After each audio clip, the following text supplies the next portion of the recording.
Assalamualaikum warahmatullahi wabarakatuh. Perkenalkan, saya Adenta Adi Kumoro dengan akhiran NIM 142. Di sini saya akan mempresentasikan hasil dari analisis saya mengenai putusan Samarinda nomor 31G tahun 2025.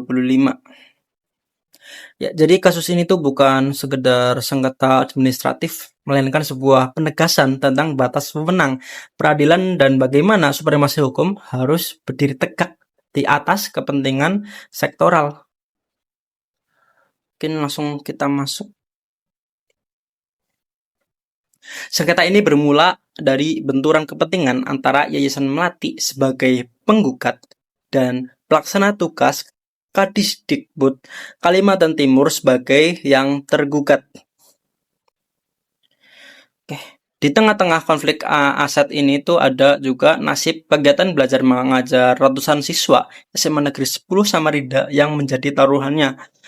Kemudian penerbitan surat perintah relokasi siswa kembali ke gedung kampus A inilah yang memicu konflik yang akan kita bedah saat ini.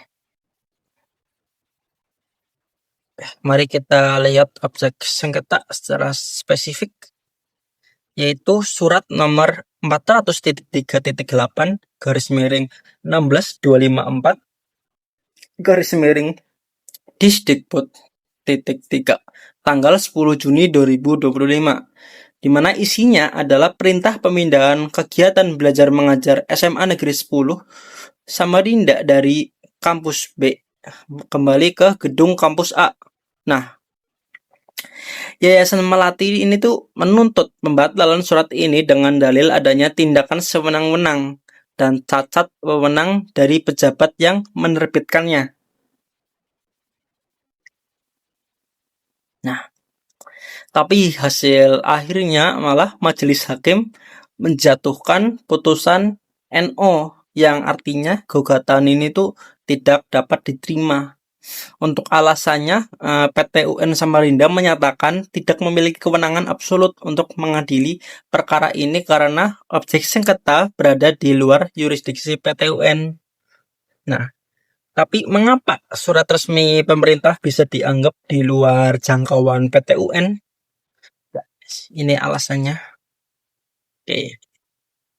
Jika dilihat secara kasat mata, ya surat tersebut memang sudah memenuhi semua unsur dari KTUN, di mana dia itu tertulis dikeluarkan pejabat TUN berdasarkan peraturan, terus konkret, individual, dan final. Nah, walaupun syarat formal ini sudah terpenuhi, tapi mengapa gugatan ini tuh malah ditolak mentah-mentah oleh pengadilan? Nah, untuk jawabannya ada pada tameng hukum berikut ini. Ya. Jadi pada pasal 2 huruf E Undang-Undang Nomor 9 Tahun 2024, undang-undang ini tuh menegaskan bahwa keputusan yang dikeluarkan sebagai tindak lanjut hasil pemeriksaan badan peradilan bukanlah KTUN yang dapat disengketakan. Dalam posisi ini, pejabat administrasi kehilangan kemandiriannya. Ia berubah menjadi sekedar instrumen pelaksana yang wajib menjalankan perintah hakim. Nah, untuk selanjutnya, rantai kausalitas supremasi peradilan. Jadi surat yang digugat ini nggak lahir dari ruang hampa ya. Jadi surat ini tuh sebenarnya merupakan sengketa sebenarnya dari tahun 2021. Nah, untuk faktanya putusan Mahkamah Agung nomor 27K tahun 2003 telah secara final memerintahkan kegiatan belajar mengajar SMA Negeri 10 Samarinda dikembalikan ke gedung A. Nah, jadi surat tergugat itu murni merupakan follow up yuridis wajib untuk menegakkan putusan tertinggi tersebut. Mungkin kita lanjut ke anatomi sumber kewenangan. Oke, sekarang kita akan membedah argumen penggugat soal status jabatan tergugat. Nah, dalam hukum administrasi negara, kewenangan terbagi menjadi 3, yaitu atribusi, delegasi, dan juga mandat. Nah, Status pelaksana tugas murni itu lahir dari skema mandat di mana tanggung jawab hukum tetap berada pada pejabat definitif. Oke. Nah, masuk ke batasan yuridis seorang pelaksana tugas. Berdasarkan pasal 14 ayat 7 Undang-Undang Nomor 30 Tahun 2014, seorang pelaksana tugas memang dilarang mengambil keputusan strategis yang merombak struktur atau anggaran. Namun, dia itu diizinkan bahkan wajib melakukan tindakan rutin untuk mencegah stagnasi pelayanan, termasuk melaksanakan putusan pengadilan yang sudah ingkrah. Oke, next. Masuk ke uji fakta. Oke, jadi mari kita bandingkan antara klaim dengan faktanya. Di sini penggugat itu mengklaim bahwa hal ini tuh merupakan keputusan strategis, padahal secara material, secara hukum, gedung A ini sudah ditetapkan sebagai mutlak oleh Mahkamah Agung, bukan oleh pelaksana tugas. Nah, di sini tindakan pelaksana tugas itu adalah bentuk kepatuhan hierarkis dan juga upaya pemulihan keadaan atau restitutio in integrum.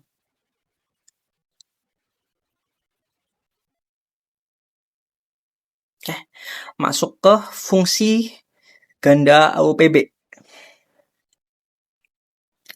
Di sini tindakan pemerintah juga harus diuji dengan asas-asas umum pemerintah yang baik atau AUPB.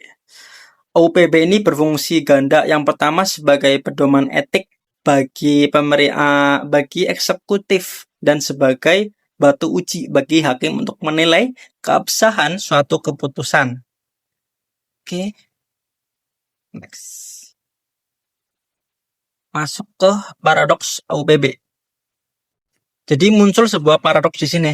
Yayasan Melati itu menuntut kehati-hatian, namun menunda eksekusi putusan MA justru merupakan pelanggaran nyata terhadap asas kepastian hukum. Nah, menjalankan keputusan yang ingkrah adalah perwujudan tertinggi dari AUPB untuk melindungi hak pendidikan siswa.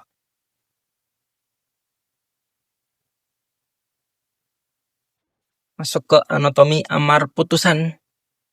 Kembali ke amar putusan NO. Jadi putusan ini dijatuhkan karena adanya inkompetensi absolut. Karena adanya cacat formil terkait pasal 2 huruf E, pengadilan terhalang secara hukum untuk memeriksa lebih jauh materi sengketa asetnya. Oke. Next. Masuk ke implikasi yuridis. Dampaknya sebenarnya cukup konkret ya. Dengan putusan NO, maka berlaku asas presumptio iustae causa, yang mana artinya itu surat perintah pemindahan kegiatan belajar mengajar siswa SMA Negeri 10 Samarinda itu dianggap sah dan memiliki daya operasional penuh di lapangan sampai ada putusan lain yang membatalkannya. Yang mana dalam kasus ini upaya pembatalan tersebut telah kandas.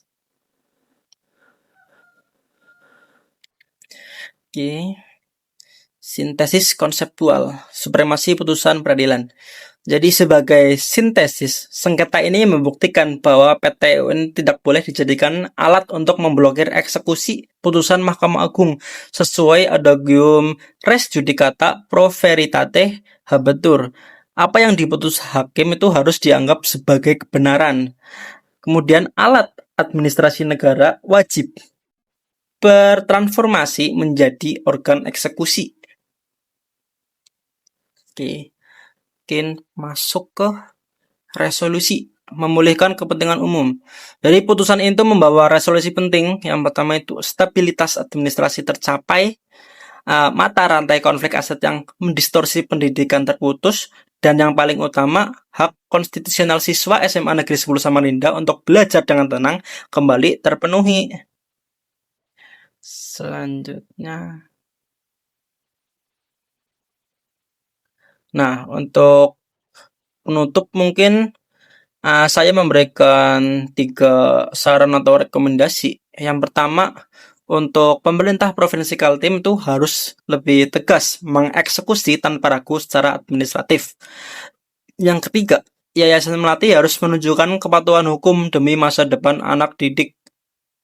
Dan untuk yang ketiga, untuk akademisi hukum atau presiden, kasus ini menjadi masterclass batas wewenang PT UN dan penegasan bahwa pelaksana tugas sah mengeksekusi perintah hakim tanpa dikategorikan sebagai kebijakan strategis.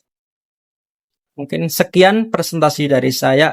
Mohon maaf jika ada salah kata. Saya akhiri. Wassalamualaikum warahmatullahi wabarakatuh.